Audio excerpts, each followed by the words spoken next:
So I guess we are live now. You're live. Yeah, it Oh, says. am I? Yeah. Oh, there we go. Mm-hmm. Well, we can run with this. Mm-hmm. So we'll try a round two on this stuff, I guess, I huh? just don't know how to. Oh, end stream there. Okay, got it. All right. We're new to this, guys. Yeah, Mm-hmm. we're in the process of learning, so we'll see how this thing pans out. Mm-hmm. So we got a couple things. We tried recording something a little bit ago, and we're learning, and we didn't get it saved. So, well, we'll try this one more time. We'll be a little bit more brief, though, I suppose. Mm-hmm. So what we were talking about is we got a couple deals right now. Um, Actually, probably an easier place to start on this, but is we've been talking about doing some recording more often, Mm-hmm. and it's mostly to get information out there to answer questions people might have, and to get more comfortable putting out content, camera, whatever else it might be. So everybody probably has background to. Oh, good. Yeah. No, I was just gonna say that I know that we did. I did. I'm now starting to record. I did that in the past, but now I'm gonna actively start recording seller conversations that I have. So because there's a lot of individuals that are asking about uh, can I listen into your phone calls? And so I figured, okay, let's do this, and we can put it on Dropbox and send it out to people that are wanting to know more about real estate and how to talk to sellers and creating rapport and how we're able to create all these solutions to their problems because each individuals they have problems and we're trying to create solutions for those because every single property there's no two properties that have been the same because every person is different. So God, yeah, no. we had I did make a conversation, I mean record a conversation that I had earlier with a seller that we always say, you gotta um, ask for information, you gotta gather information, well, and always ask them a follow-up question of owner finance. So this particular person was already open to owner finance and he was open to it and very glad to go for it, but no cash offer, meaning discounted offer. And so we went ahead and I said, I'll do some numbers and I'll get back to you with some certain options. So Jacob went ahead and called them up.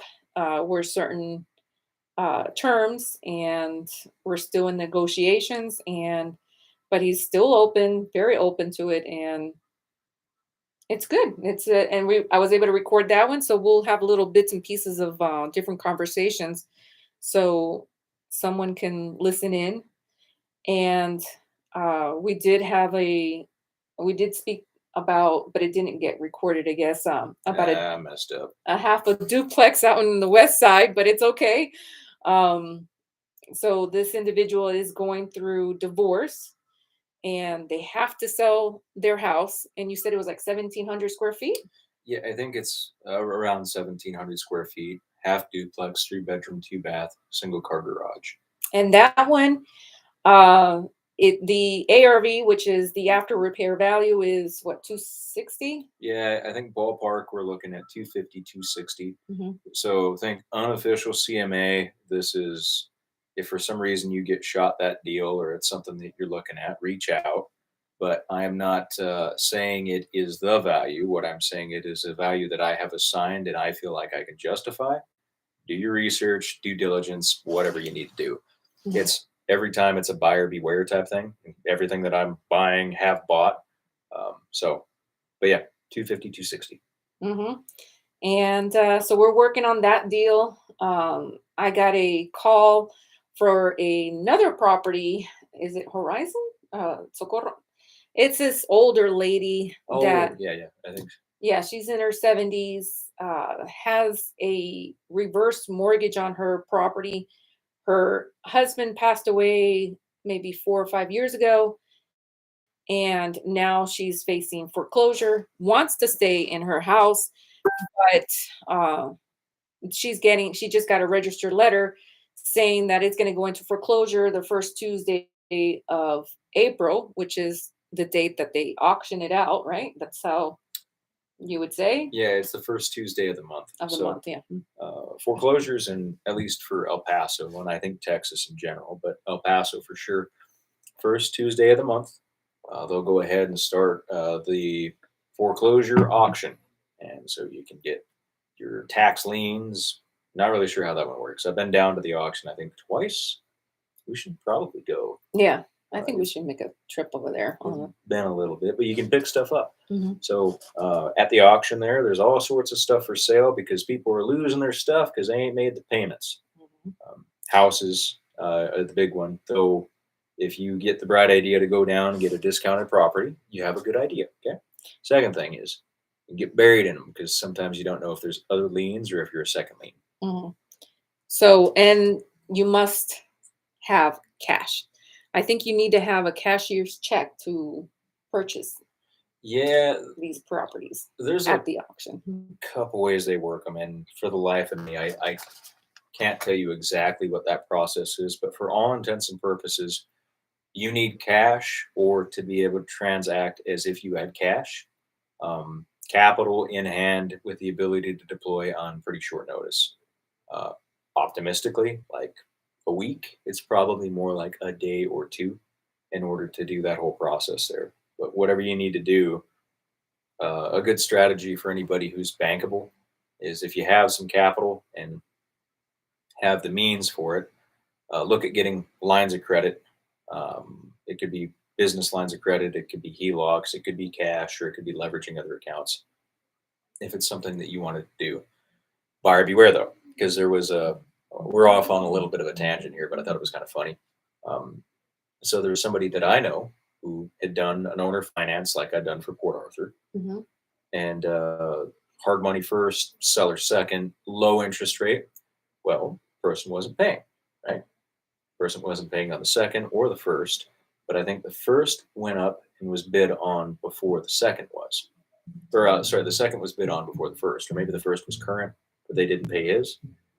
At any rate, somebody went to that foreclosure auction and went, you know what? Oh, this is a great deal. I can buy this $100,000 house. He was on Ben Swain too. Oh, okay. Mhm. It wasn't mine. It was a different Ben Swain. Mhm. I can buy this $100,000 property for what? $30,000? Oh, hell yeah! So my understanding was they bought that lien.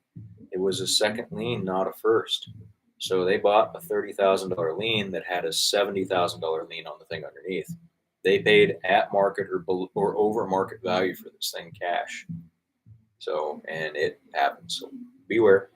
Anyway, Now, I remember last year. Oh no, this was during the pandemic. I had gotten a property under contract. Oh gosh, it was Camino Real or something like that in the street.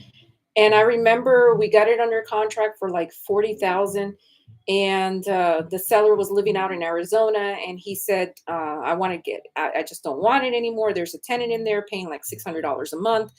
And when we went ahead to, we got the title search done, and it came out that the seller was not he was not the owner of the house anymore. So this happened through the title search. That's why it's so important to, when you're doing these transactions, get a title company to do a title search on the property to make sure it's clear and free. Um, and we found out that the person that owned the property was somebody that had bought the house in a tax auction. So there was like $20,000 taxes that were owed, and so that oh, person bought paid for the taxes.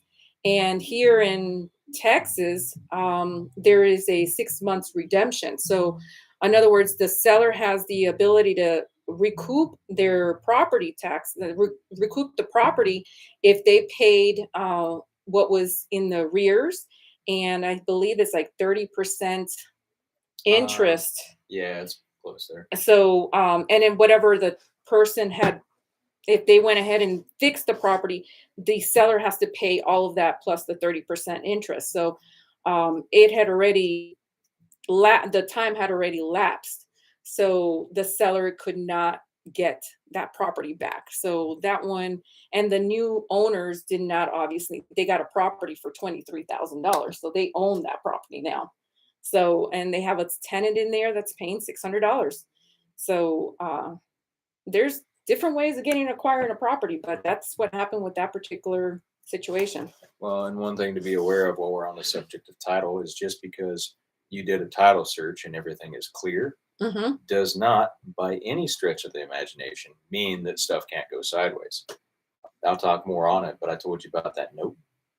Oh, the one that you forgot that you had a note, and then all of a sudden Oh they no! sent you a Yeah. friend request on Facebook. Oh yeah, I forgot And then about that like, one. Yeah. oh, I have a note on that house. Yeah. Yeah, so I did a loan about like 3-4 years ago. Small loan. Somebody goes, man, I'm gonna pay you back. Like, you lend me $6,500 in 3 weeks. 3 weeks, I'll give you 6,500 back. And I go, I don't believe you. I didn't say that, but like mentally, like was like, there's no way. Like he might do this, but there is like a high level of default on this. I'm like, you know what? Do you have any collateral? And he shows up and he goes, yeah, I got a house. I got a house way out here in oh god, Vinton. Okay, way out there. Okay. Yeah, so it was middle of nowhere sort of thing on like 5 acres with a little bitty house, kind of. And I go, yeah, I'll do this. So I did a title search, kind of, and it looked like it might potentially be clear. I didn't do this right, just so we're clear. But later on, I went back and I amended everything. But what I did is I go, hey, yeah, I'll give you that money. What you're going to do is I'm going to buy your house for $6,500. I'm going to owner finance it back to you for 13,000. So my 6,500 is in there at 10% interest, third amortization. And I didn't put a balloon on it. Because had I put a balloon on it, it also would have solved the stuff too. Because then I could have foreclosed. So what did you learn from there? Don't be a dumbass. And have all your documentation and keep following up on it. Well, yeah, I like believe that's what. well, I felt bad because I didn't want to like he was an older guy and I didn't want to go and take a house from him because he's like but then he never made a payment. He never made one payment. So like 2 years later, I'd forgotten about him. And I get this friend request on Facebook. I go, you owe me money. Mhm. So then I found out and I went through the foreclosure process and all that. When it was all said and done, it wasn't a bad investment. So I think I was all in like $7,500 and I think I made a total like at the final portion of it I got something like 17,000, 18,000. So I made like $10,000 on $7,000 in the numbers in my head if I remember right were something like a 290% um, return, so like 180% actual profit with my principal back. Wasn't a bad deal. That one wasn't the issue. I bought another note last year and that one went sideways and I had title searches and I have a title policy. I'm actively fighting an insurance claim on it to try to see if I can get my money out of it because I had cleared title, but sometimes you run into stuff there. And apparently the note had already been pledged. Anyway, I'll talk So about it whenever, another time. so sorry for interrupting, but whenever you're buying a property and you're going through the title search, always purchase the title policy Yeah, insurance. you don't ever need a title policy until you need a title policy. Yeah. And when you need that title policy, well, what it is, a title policy is an insurance policy. It says, hey, everything from back here until when you're buying it, we'll insure that. We'll make sure nothing went wrong. Like, it's probably horseshit. Like, we know there's nothing wrong because we transferred everything right. Mm-hmm. There's nobody ever who doesn't transfer stuff right? No, that's not accurate even a little bit. So what it is if there's any errors, mistakes, if there's not easements, if there's parts of that property that aren't actually conveyed with the property that they think should be conveyed, Mm-hmm. run into an issue. Say Encroachments and encroachments. Yeah, that's the word. Yeah, encroachments. Mhm. Say the house gets taken because there's some type of tax lien.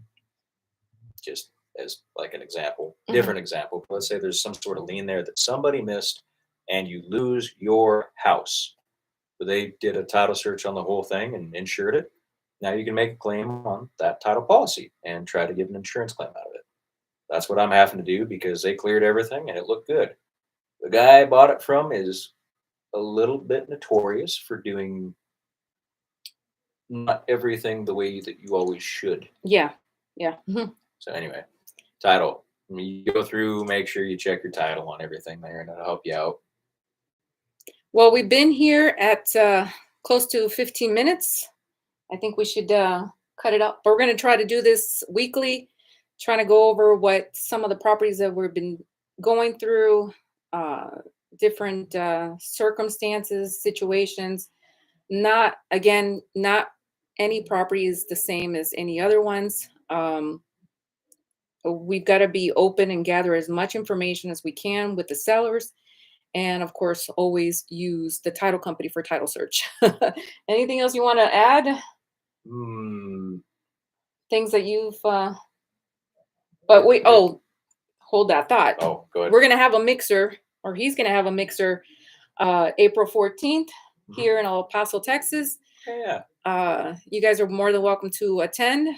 We're going to see if we can put a little link down the bottom so you can attend if you wanted to, meet some other investors and network. Yeah. Also, bear in mind, this is our first go at this. So, Any this is suggestions? our maiden voyage. Take any suggestions we can. The biggest thing that we wanted to try to do on this was just start putting out some information to people so that you can kind of understand one, what it is for our business, and maybe learn a couple things too. Both of us are available by phone call or text almost any time a day or night. We're always looking for properties, sellers. We have access to buyers, and I am a buyer, so I do my own tricks. I'll do flips, rentals, owner finance, diving after commercial, all that other happy stuff. Taking a step in. We're also looking for partners, capital, any other thing that we can run into. Lenders, we love private lenders. So anybody who wants to, feel free to reach out. Yeah, we'll run with that. I think we can probably put something in the bottom that has our contact info if you don't already have it. So I'm going to go ahead and put my phone number. And if you want Jacob's number, I will hand that out to you too. Yeah, So reach out to her. She's a delight. She's awesome. Thank you. All right. And we did get a message. This is Al, by the way. I work with Hey, Al, I hope you're doing good. All right, guys, I will let you go and we'll make this a weekly thing. Okay. Yeah. All right. Take All right. care. Bye.